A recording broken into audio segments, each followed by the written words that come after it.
Okay, let's make a short video kung paano nga ba ako maging isang titang ina dito sa SDK Asher. Ayan, kita nyo naman kung paano ko siya nilalagyan ng diaper dahil nakita niya yung cellphone, gustong gusto niya tong makuha at gustong gusto niya talaga ipakita yung kanyang mukha. Napakalikot, kita nyo naman kung paano kami, ganito kami tuwing umaga. Ayan, pulbo dito, pulbo sa likod.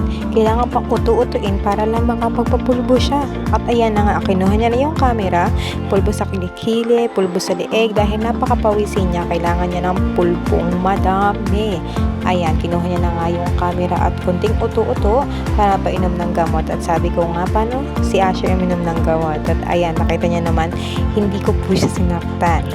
Ayan, ganun lang po talaga magpainom ng gamot dahil hinahawakan niya yung gamot. Ayan, uto-uto ng konti at nagbaba na ako ng dede. Mabait naman siya, humihiga siya kapag dede na dahil alam niya na babano na akong dede.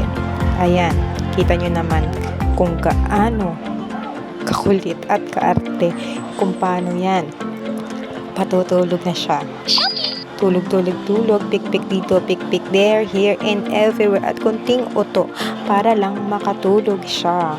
Ayan.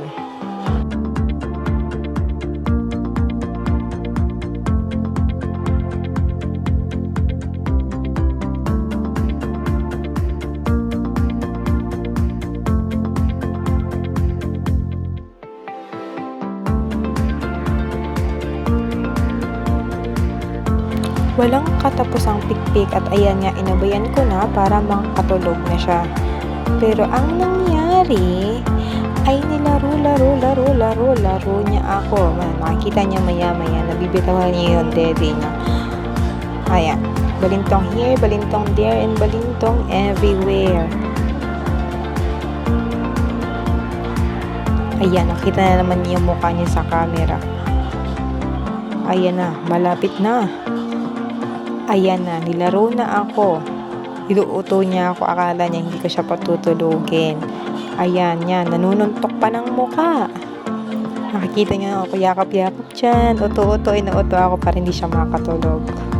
At ayan na, tulog na siya. Chararan! Ngayon naman, naililinisan natin ang kanyang kuko dahil napakahahaba. Ang sakit, mangurit dyan. Kung makikita nyo. Yan, gupit here, there, and everywhere.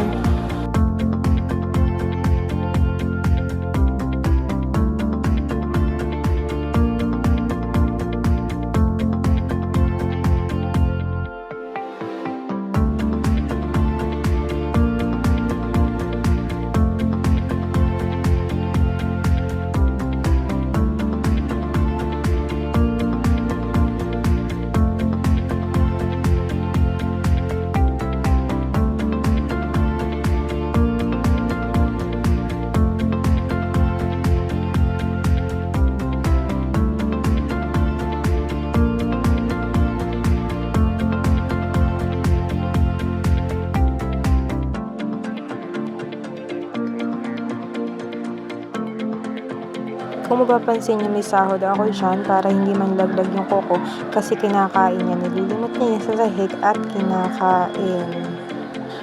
Ayan, tapos na. Ciao!